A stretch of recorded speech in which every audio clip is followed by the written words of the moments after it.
नमस्कार, सियासी अखाड़ा देख रहे हैं आप। मैं हूं आपके साथ वरुण गोयल। प्रतियोगी परीक्षाएं होती हैं, छात्र मेहनत करते हैं ताकि नौकरी लग जाए। ये परीक्षाएं लंबे लंबे समय के अंतराल के बीच में आती हैं और जब ऐसे एग्जाम्स का एक माहौल बन रहा है उससे पहले बयानबाजी तेज हो चली है। हम जानते हैं कि हरियाणा में सीईटी के एग्जाम लंबे समय बाद हो रहे हैं। लाखों छात्रों ने इस एग्जाम की तैयारी की है और जो आखिरी दिन था उससे पहले कई लाख जो छात्र हैं उन्होंने जो एस्पिरेंट है उन्होंने जो फॉर्म है वो सबमिट कर दिया है। उससे पहले अभी एचपीएससी ने भी एग्जाम कराए थे। अब इन एग्जाम्स को लेकर लगातार बयानबाजी का सिलसिला जारी है। कांग्रेस से सांसद रणदीप सुरजेवाला ने यह कहा कि जो एचपीएससी है वो गड़बड़ झाले कर रहा है। उन्होंने उदाहरण दिया कि असिस्टेंट प्रोफेसर के जो एग्जाम हुए हैं ज्योग्राफी के, उसमें जो बिहार में पेपर हुआ था वहां जो क्वेश्चन आए थे एज इट इज 26 क्वेश्चन वो यहां पे उठा के डाल दिए गए। ऐसे हिस्ट्री का जो एग्जाम हुआ था उसमें छत्तीसगढ़ राज्य से या उत्तराखंड राज्य से जो क्वेश्चन वहां पर आए थे वो उठाकर डाल दिए गए। मतलब उन्होंने कहा कि कॉपी पेस्ट किया जा रहा है और छात्रों के भविष्य के साथ खिलवाड़ किया जा रहा है। उधर सीईटी एग्जाम को लेकर अभय चौटाला सवाल उठा रहे हैं। उन्होंने कहा कि सरल पोर्टल पे छात्रों को दिक्कत आई है, 15 दिन का समय और बढ़ाना चाहिए था और सरकार की तैयारी जो है वो मुकम्मल नहीं है, ठीक नहीं है। तो इन सब के बीच में आज चर्चा करेंगे। सबसे पहले आपको वो दो बयान सुनवा रहे हैं जिन बयान को लेकर के इस वक्त सियासत हो रही है कि क्या जब प्रतियोगी परीक्षाएं आती हैं, जब एग्जाम आते हैं ऐसे, जब में नौकरी लगनी होती है, उससे पहले इस सियासी बयानबाजी के मायने क्या हैं, या फिर वो सरकार को बता रहे हैं कि कुछ कमियां हैं उन्हें दूर करिए, सरकार को विपक्ष के इन बयानों को ऐसे लेना चाहिए, या सिर्फ विपक्ष है इसलिए सरकार को घेरने के लिए ऐसे बयान दे रहा है। जनता पार्टी की सरकार बनने के बाद मैक्सिमम लोगों को जो रोजगार मिला उसमें हरियाणा से बाहर के, मतलब अगर कोई 100 पोस्टें निकली तो हरियाणा के हिस्से में मुश्किल से 20 पोस्टें आई, 80 बाहर के लोगों को दी गई। सबसे पहले तो भाजपा की सरकार ने प्रदेश के युवाओं के साथ रोजगार देने के मामले में भेदभाव किया। सीईटी का पेपर था, उसके लिए जो एक पोर्टल इन्होंने बना रखा है सर्व पोर्टल के नाम से, उस पोर्टल को सुचारू रूप से ये लोग चला भी नहीं सके। उसमें हरियाणा प्रदेश के बच्चों ने, जिन्होंने इस पेपर में जाना चाहिए था, लाखों ऐसे बच्चे हैं जो इससे वंचित हो गए। हमारी सरकार से डिमांड है कि 15 दिन का कम से कम और समय दिया जाए ताकि वो बच्चे भी अप्लाई कर सकें, वो भी कल के इसके एग्जाम में जा सकें।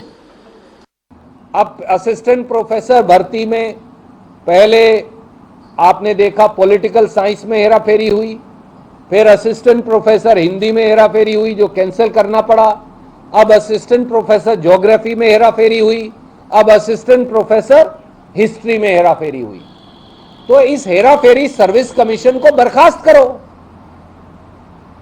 यह हेराफेरी सर्विस कमीशन है, इसे बर्खास्त किया जाए, पहली मांग। दूसरी मांग, असिस्टेंट प्रोफेसर के इन सारे पदों की पेपर कैंसिल कर दोबारा किए जाएं एक पारदर्शी, जिम्मेवार और जवाबदेह प्रक्रिया से। एचपीएससी की प्रश्न पत्र प्रणाली, उसमें जिम्मेवारी, जवाबदेही, निष्पक्षता और पारदर्शिता सुनिश्चित करने के लिए एक एक्सपर्ट ग्रुप बनाया जाए हिंदुस्तान के बेस्ट प्रोफेसर्स और टीचर्स का, जो रिकमेंड करें कि पेपर सेटिंग कैसे हो।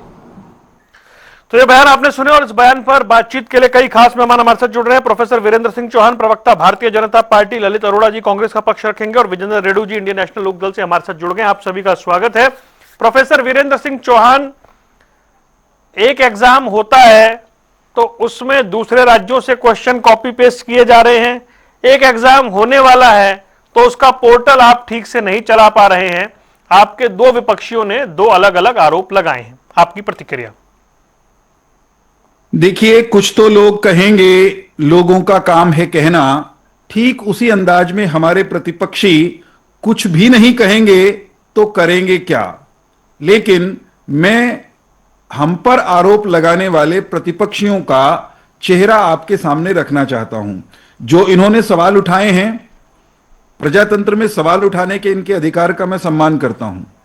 कहीं कोई टेक्निकल दिक्कत, गड़बड़ी, परेशानी अगर किसी को आई है तो उसका जवाब संबंधित कमीशन, चाहे वो एचपीएससी हो, चाहे वो स्टाफ सिलेक्शन कमीशन हो, वो हमेशा देते रहे हैं, आगे भी देते रहेंगे। लेकिन इन राजनीतिक लोगों का चेहरा जो हम पर सवाल उठा रहे हैं और जो हरियाणा के लोगों के हितैषी बन रहे हैं, वो मैं आपके माध्यम से हरियाणा के नौजवानों और जनता के सामने रखना चाहता हूं। अभी सबसे पहले आपने अभय सिंह जी का बयान दिखाया, जो ये कहते दिखाई दे रहे थे कि हरियाणा के केवल 100 में से 20 नौजवान लगे। अभय सिंह जी उस पार्टी के नेता हैं जिस पार्टी की टॉप लीडरशिप स्वर्गीय ओम प्रकाश चौटाला जी समेत उनके बड़े भाई जो अब अलग पार्टी चलाते हैं, पूर्व सांसद, उनके सहित अलमारी तोड़कर मेरिट का कत्ल करके नौकरियां देने के आरोप लगने और उस आरोप के साबित होने के बाद सजा काट चुके हैं। तो जो सजायाफ्ता लोग हैं, नौकरियों में गड़बड़ झाला करने के और मेरिट की हत्या के आरोप जिन पर साबित हो चुके हैं, वे उपदेश देते हुए अच्छे से नहीं लगते। लेकिन चलिए, प्रजातंत्र है, उनको उनका मुंह नहीं पकड़ा जा सकता। लेकिन मैं भी सवाल कर सकता हूं ना। इन्हीं अभय सिंह चौटाला को वरुण भाई हमने हरियाणा में इन्हीं की पार्टी के कार्यकर्ताओं के बीच में यह कहते हुए भी सुना, अपना राज आ जान दो, मेरिट ने पाड़ के जोड़ में फेंक देंगे, मीटर ने भी और मेरिट ने भी। तो जो मीटर, मेरिट, प्रतिभा, मेधा और न्याय को उखाड़कर जोहड़ में फेंकने की बात करते हो, वो सवाल करते हुए अच्छे नहीं लगते। उनको अपने क्रेडेंशियल्स पहले जांचने चाहिए। भारतीय जनता पार्टी की सरकार में हमने मेरिट पर पारदर्शिता से अपनी पूर्व की किसी भी सरकार की तुलना में अधिक नौकरियां दी, बिना खर्ची पर्ची के दी। हमसे पूर्व की सरकारों में जाति, जिला, नोटों का झोला, इस क्राइटेरिया पर नौकरियां बंटती थी और केवल बंटती थी। और हम कहते थे ऐसा नहीं। मैं इंडियन एक्सप्रेस की उस रिपोर्ट को, आप कहेंगे तो मैं पढ़ दूंगा अगली बार जब मेरी बारी आएगी, जिसमें एचपीएससी के एक परिणाम का विस्तृत विवरण करते हुए बताया गया था कि जो एचसीएस बना दिए गए कांग्रेस के शासन में, रणदीप सिंह सुरजेवाला के शासन में, जिसमें वो मंत्री थे स्वयं, वो एचसीएस कौन किस एचपीएससी के चेयरमैन का परिवार का सदस्य है, सेक्रेटरी के परिवार का सदस्य है, कौन से विधायक, कौन से मंत्री, कौन से आईएएस अधिकारी के परिवार का सदस्य है। एक सेकंड, मैं बस एक वाक्य में पूरा कर दूं। नहीं, आप मेरा सवाल है ना इसमें। अब अभय जी ने उस समय, मतलब उनके शासनकाल में हुआ, और आपने बताया कि सुरजेवाला जी पीछे से क्या क्या एचपीएससी में उनके प्रभाव का वो रहा। मौजूदा जो प्रश्न आया है, जो क्वेश्चन रेज किया गया है आपके विपक्षियों द्वारा, उस पर आपको क्या लगता है? जी हाँ, उस पर आइए ना। हमें उस पर ये क्यों हुआ? मैं उस पर भी आता हूं जी। तो मैं ये कह रहा हूं कि हमारे पूर्ववर्ती मेरिट की सरेआम हत्या करते रहे, हत्या करने के बाद सजा पाते रहे, सजा पाकर भी फिर कहते रहे हम तो भविष्य में भी ऐसा ही करेंगे। वो हमको उपदेश देने चले हैं। और रणदीप सिंह सुरजेवाला जी प्रेस कॉन्फ्रेंस में आए, फलाने पर्चे में इतने क्वेश्चन रिपीट हो गए, फलाना हो गया। वे अगर एचपीएससी की वो लिस्ट और इंडियन एक्सप्रेस की वो रिपोर्ट भी लेकर आते तो और अच्छा लगता। अब सवाल जो आपने उठाए, एक है कि भाई एचपीएससी की कुछ परीक्षाओं में कुछ सवाल रिपीट हो गए।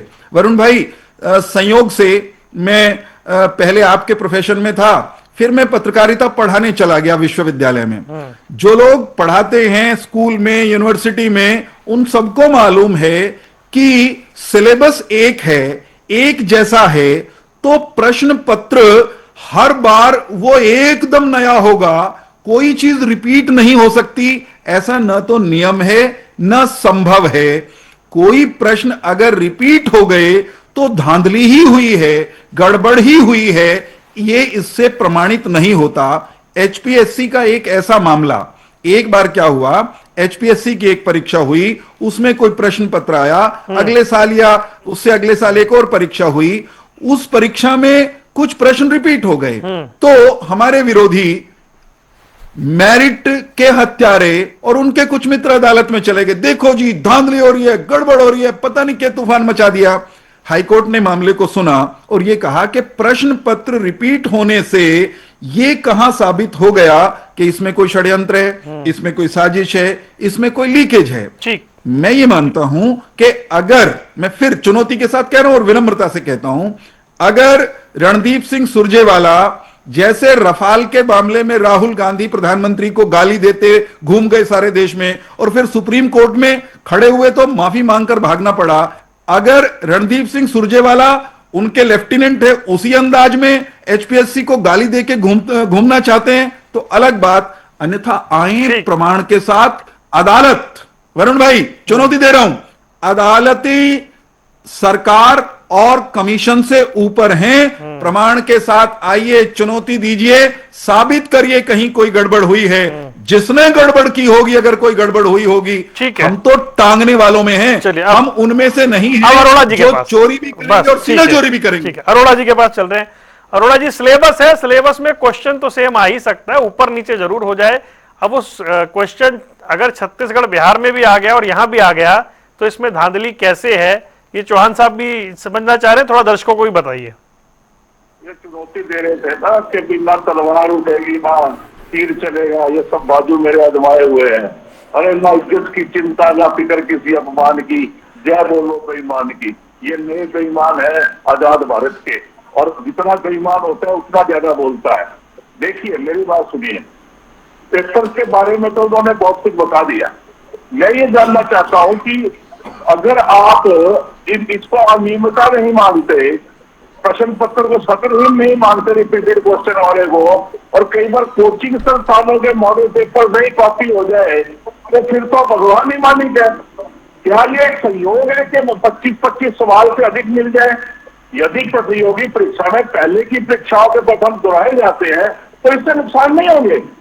ये तो वास्तविक ज्ञान और क्षमताओं का मूल्यांकन करना है ना। मान लीजिए मैंने पहले जो पेपर पढ़ रखा है और दूसरा एक और विद्यार्थी जो बहुत ब्रिलियंट है उसने वो पेपर नहीं पढ़ सका, तो एडवांटेज हो गया ना। तो इसमें विश्वसनीयता तो आपकी कम हुई।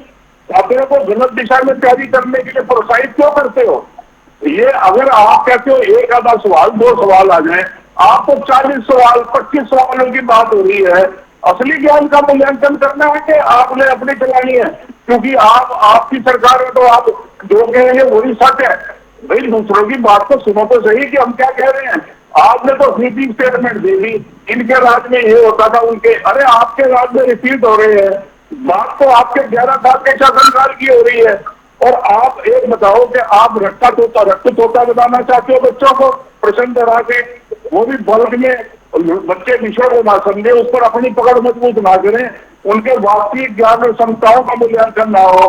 परीक्षा की भी विश्वसनीयता में कमी नहीं आती क्या? ये तो फिर छात्रों के बीच धारणा हो जाएगी ना कि परीक्षा निष्पक्ष ढंग से नहीं हो रही है, इसमें कोई धोखाधड़ी करी जा रही है। मान लीजिए मैं चेयरमैन और मेरे मन में बेईमानी है, मैं तो कह दूंगा छत्तीसगढ़ और बिहार का वो प्रश्न पढ़ लो, ना भी बताऊं तो पेपर लीक करने की मुझे क्या जरूरत है, एक इशारे ही काफी है। तो गलत तैयारी को अगर आप प्रोत्साहन देंगे, असमान अवसरों को प्रोत्साहन देंगे, तो फिर तो वो चुनिंदा चीजों पे करेंगे, केंद्रित ओवरऑल तो ज्ञान की वो बात ही नहीं करेंगे। अब मुझे पता है कि प्रश्न पहले से क्या आ रहे हैं, तो मैं तो लाभ की स्थिति में रहूंगा। देखिए इससे शिक्षण प्रणाली पर भी नकारात्मक प्रभाव पड़ता है, भविष्य में भी जो है इसका प्रभाव पड़ता है। प्रश्नों को दोहराना छात्रों शिक्षा प्रणाली दोनों के लिए हानिकारक है। आप एक प्रोफेसर हो के ये जस्टिफाई क्यों कोशिश कर रहे हो? आप ये कह सकते थे कि अगर बल्क में है हमें प्रूफ दे दीजिए तो हम नहीं करेंगे। आप तो बिल्कुल ऐसे सरकारी तंत्र की बात करो, शिक्षक की तरह बात करो ना। छात्रों का वास्तविक ज्ञान और समझ का परीक्षण करना है। मान लीजिए आप ही है वहां पे परीक्षक सेट करने वाले, तो आप 10-15 पेपरों को मिला के पेपर सेट कर दो या 4 पेपरों को मिला के, और फिर कहो कि आप पूछने वाले कौन है। कभी आप चौटाला साहब को गलत कह रहे हो, कभी आप सुरजेवाला को गलत कह रहे हो। अरे आप अपने सिस्टम को गलत क्यों नहीं कहते भाई? हमने तो सिद्ध किया, उन्होंने इलेक्शन लगा के दिए। ठीक है। ये छत्तीसगढ़ से, इवन छत्तीसगढ़ का एक सवाल जिसके चारों इलेक्शन गलत थे वो भी वही टैग दिया। अरे नकल की विरोध होती है मेरे भाई। इस तरह से स्पीटिंग स्टेटमेंट देके आप कोई अपनी वो बढ़ाई नहीं कर रहे हो। ठीक आप ठीक है। प्रबुद्ध आदमियों को लड़ना की बात करो, आप पार्टी लाइन पे एक गलत चीज को करते जा रहे हो, कोई बात है मतलब? जी, मैं रेणु साहब के पास आ रहा हूं, पर रेणु साहब बस 1 मिनट और दीजिएगा, बस सिर्फ 30 सेकंड में जवाब दीजिए। चौहान साहब, विपक्ष अगर आपको जागरूक कर रहे हैं तो बोलिए हाँ ठीक है, हम और सुधार करेंगे और बेहतर कर देंगे, इसमें क्या दिक्कत है? मैंने वरुण भाई मैंने आपके और कांग्रेस प्रवक्ता के कहने से पहले कहा कि अगर कहीं कोई किसी से तकनीकी चूक हुई, प्रोसीजरल कोई लेप्स हुआ, वो जब संज्ञान में आता है तो हमारे जो जो ये बोर्ड्स हैं, कमीशंस हैं, ये हमेशा आपके संज्ञान में तो ला रहे हैं, ये रिस्पॉन्ड करते हैं। और क्या हाँ? कर रहे हैं? ये आपके संज्ञान में तो ला रहे हैं। अंदर भाई आपको नहीं सुनिए ना, सुनिए ना, मैं बता तो रहा हूं।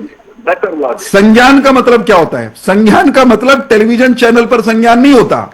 जिसके अगर और कहां इनके बताएं, ये जो जैसे मैं सुनिए मेरी बात तो कहने दीजिए, मैं उत्तर दूं कि नहीं दूं? मैं ये कह रहा हूं, ये रफाल चिल्लाते गलियों में घूमे थे ना संज्ञान में लाते हुए, फिर इनके नेता को सुप्रीम कोर्ट के सामने हाथ जोड़कर माफी मांगकर जाना पड़ा कि नहीं?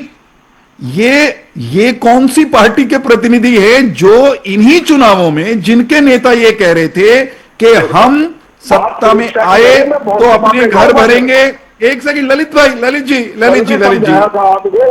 सुन तो लो, ऐसे नहीं मैं आपके बीच में बोला रुक जाइए प्लीज अब रेणु जी के पास जा रहा हूँ, रुक जाइए अब रेणु साहब को भी और चर्चा में शामिल करने दीजिए भाई, मैं बहुत दिनों बाद आया हूँ, फिर वो भी नाराज हो जाएंगे। मेरी बारी में क्यों बोलते हैं? ठीक है, रुक जाइए, अच्छा रुक जाइए, विजेंद्र रेणु जी के पास चल रहे हैं। रेणु साहब भाई, आप ये आपके नेता ये कहते हैं कि जी इनसे सरल पोर्टल नहीं चला, भाई 10-12 लाख छात्रों ने वो भरा है, और फिर आप कह रहे हैं कि जी हरियाणा वालों को तो नौकरी नहीं मिल रही, 100 में से 80 बाहर के हैं।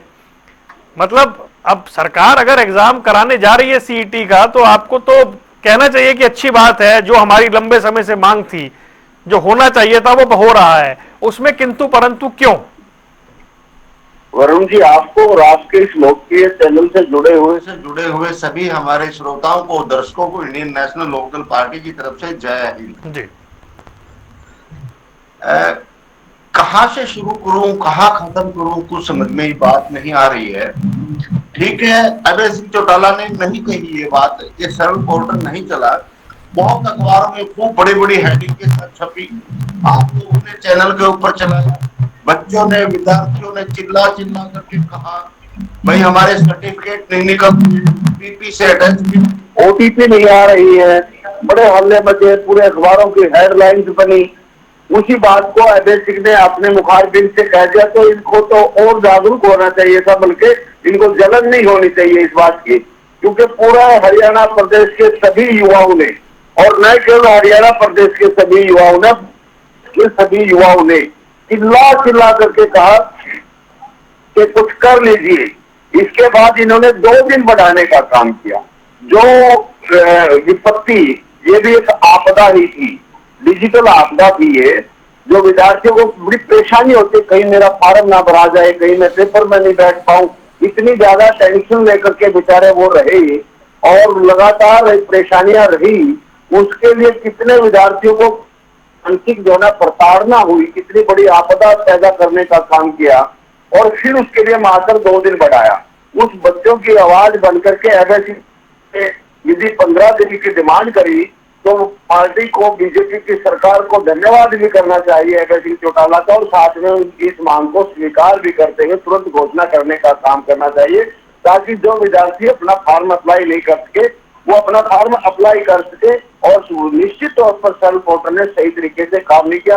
ये पता नहीं, एक बात समझ में नहीं आ रही मेरे को, चौहान साहब से मैं जानना चाहूंगा, बड़े ध्यान से सुन रहे हैं, कि आखिर ये पोर्टल का खेल क्यों होता है? ई टेंडरिंग में किसानों की फसल का रजिस्ट्रेशन नहीं होता है, सरल पोर्टल पर विद्यार्थियों का रजिस्ट्रेशन नहीं होता है, ई ट्रेडिंग में इसका जो है ना, टेंडरिंग में इनके जो ठेकेदारों के वो नहीं होते हैं, रजिस्ट्रेशन नहीं होता, और ये प्रॉपर्टी पहचान पत्र में, आईडी में, वहां पर इनका पोर्टल नहीं चलते हैं, कोई भी पोर्टल, एक पोर्टल मुझे ये बताए चौहान साहब या बीजेपी सरकार वाले, प्रेस नोट दे दें कल कि ये पोर्टल हमारा लगातार चलता है, इसमें क्या होगा 19-21 की तो बात मैं भी मान लेता हूँ, लेकिन ये पोर्टल खराब नहीं हुआ। हमेशा यही सुनने को मिलता है। आप किसी दफ्तर में चले जाओ, पोर्टल काम नहीं कर रहा है। आप किसी कार्यालय में जाओगे, कलर बोलेगा कोई छुट्टी पर है, किसी का पोर्टल काम नहीं कर रहा। वास्तव में ये बहुत बड़ी बात है। और दूसरा जो क्वेश्चन है वरुण भाई, वो तो बड़ा ही अजीब है। उसके ऊपर तो क्या बोले। ये भाई कहते हैं कि अलमारी काट दी थी, लिस्टें बदल दी थी। मेरे भाई मैं इसके ऊपर ज्यादा नहीं जाऊंगा, क्योंकि ये अलाप से आपको बहुत समय लंबा चला गया, और उस टाइम आप भी हिस्सेदार थे। वो आपने ही कटवाई थी। भारतीय जनता पार्टी के नेताओं ने प्रेशर बनाया होगा जरूर, इन्होंने जरूर कहा होगा। आप कह रहे हैं मतलब अलमारी कटी थी? मैं नहीं कहता कटी, ये कहते हैं। आप कह रहे हैं बीजेपी ने कटवाई थी, आप ऐसी स्वीकार तो जरूर ऐसी स्वीकार्यता तो पहली बार सुन रहा हूं मैं किसी इनेलो प्रवक्ता से। सर ऐसा है, देखिए, अब ओम प्रकाश चौटाला और अजय सिंह चौटाला ने तो ये काम किया नहीं होगा। वहां जो उनके आईएएस अधिकारी होते थे राजीव जी, उनके ऊपर भारतीय जनता पार्टी ने दबाव बना करके कुछ किया होगा, तो ये जाने, हम तो नहीं जानते। लेकिन क्वेश्चन ये उठता है, वो 2000 इतनी पुरानी बात, 25-30 साल, एक शताब्दी भी कहे तो भी कोई बड़ी बात नहीं, 25 साल की शताब्दी के बराबर ही हो जाती है भाई। उस बात को तो ये उठा रहे हैं। इसके बावजूद भी जो भी हुआ, बाहरी व्यक्ति को तो नौकरी नहीं दी जाती थी भाई। वो तो सारे हरियाणा प्रदेश के हमारे जवान होते थे। रामधन नहीं लगा तो भरतू लग गया, भरतू नहीं लगा तो रामधन लग गया, अगर इनके इल्जाम को भी मैं मानूं। लेकिन अब तो क्या हो रहा है, न रामधन लग रहा है न भरतू लग रहा। अब तो जो है ना, पता नहीं क्या क्या आकर के लग रहे हैं, उनके तो नाम भी समझ में नहीं आते।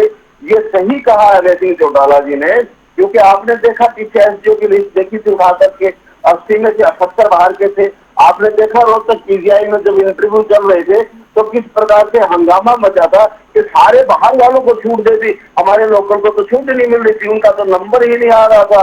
जहां पर वो बड़ा हंगामा भी, और एक अधिकारी को थप्पड़ भी मारने का काम किया था किसी व्यक्ति ने। तो ये तो, अगर दूसरी बात जो इन्होंने ग्रुप सी और डी की बात भर्ती की है, या अन्य अधिकारियों की ए और बी की भर्ती की है, आप जो है ना व्हाइट पेपर इशू कर दो भाई। कितने हरियाणा के हैं, कितने बाहर के हैं, जवाब मिल जाएगा। आप हमारा मुंह बंद करो ना, हम ऐतराज करेंगे। आप हमारा मुंह बंद करो कि ये लो भाई, इस पोस्ट पर इतनी वैकेंसी थी, ये इतनी वैकेंसी थी इस डिपार्टमेंट की, इतने हरियाणा के, इतने बाहर के। अगर आप सच्चे हो, आप ईमानदार हो, तो उस पोस्ट को निकाल करके दिखाने का काम करें। दूसरी बात, जो पेपर लीकेज वाली बात है, असिस्टेंट प्रोफेसर की अभी बात हमारे ललित भाई ने विस्तार से बताने का काम किया, और सुनवाने का भी आपने काम किया। आखिर ये कहते हैं कि भाई सिलेबस सेम होता है, एक दो क्वेश्चन आ जाए तो कोई बात नहीं। आपने हरियाणा में भी देखा ग्रुप सी और डी के पेपरों में किस प्रकार से, ग्रुप लेवल 1, 2, 3 के जो लेवल के पेपर हुए थे, किस प्रकार से चौहान साहब गजब हो गया था कि सारे के सारे क्वेश्चन पेपर नोट टाइप हो गए थे, कॉपी पेस्ट हुआ था।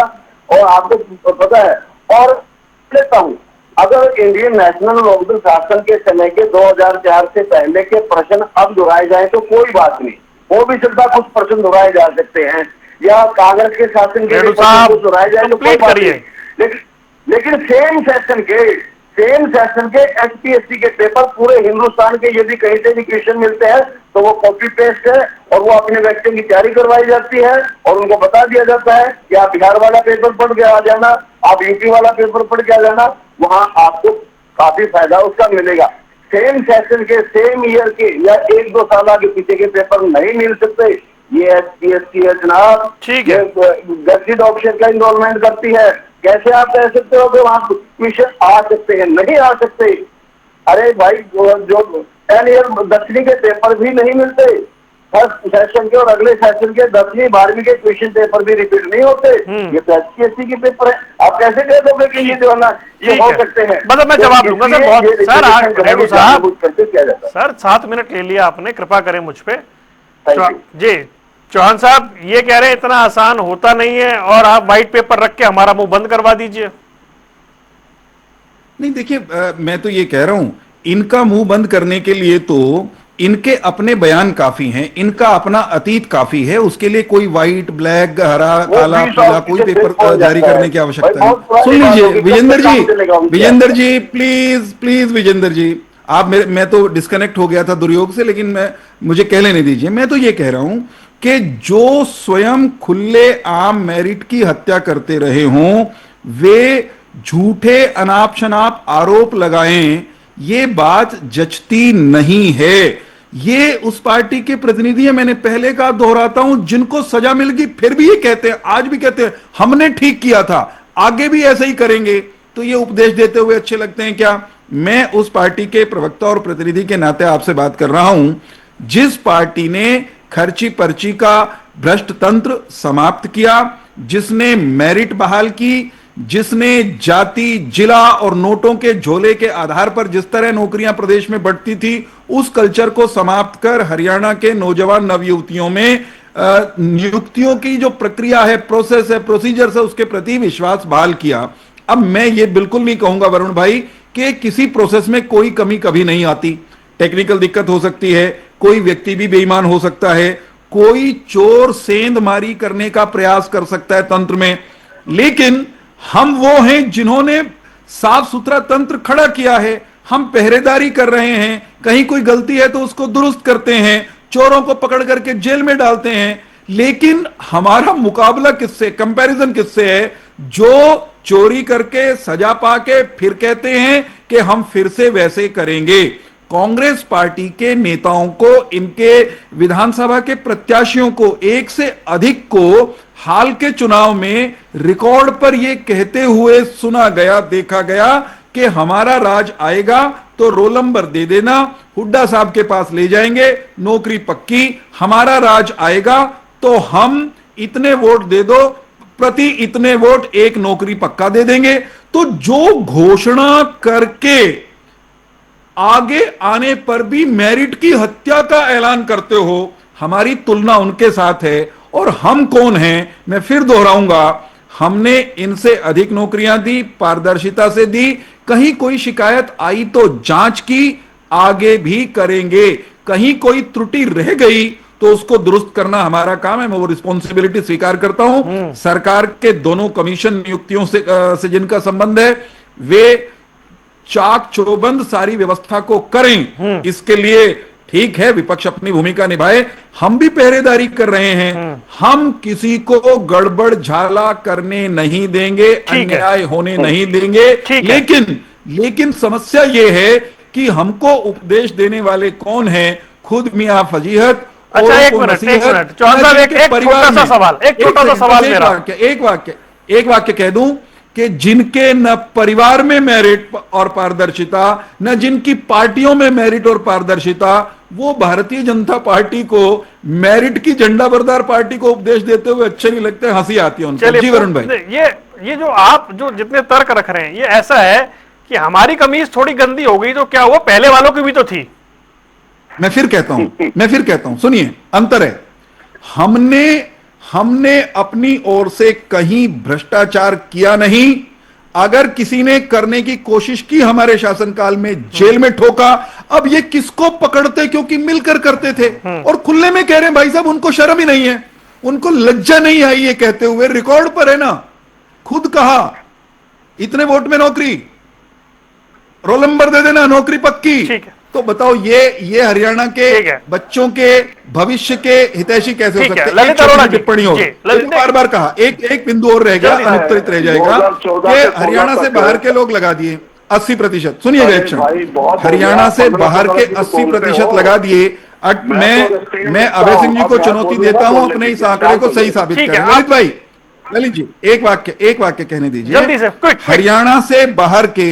हरियाणा से बाहर के 80% लगा दिए, नियुक्त कर दिए। यह हरियाणा के नौजवानों को गुमराह करने की एक साजिश है। दूसरी बात यह कि भारत का संविधान भारत के प्रत्येक नागरिक को किसी भी राज्य में मेरिट पर नौकरी पाने का समान अधिकार देता है। बस अब आगे आपकी बात। कहीं अगर कोई उत्तर प्रदेश का हमारे यहाँ वरुण भाई, आपका भाई मेरा बेटा भी पा सकता है कि नहीं? ललित अरोड़ा जी, अभी जैसे अब चौहान साहब ने ये कहा कि हो सकता है टेक्निकल ग्लिच हो सकता है कोई गलती हो, हम कार्रवाई कराने को तैयार हैं, हम स्वीकार कर सकते हैं कि हाँ कहीं कोई कमी रह भी गई होगी।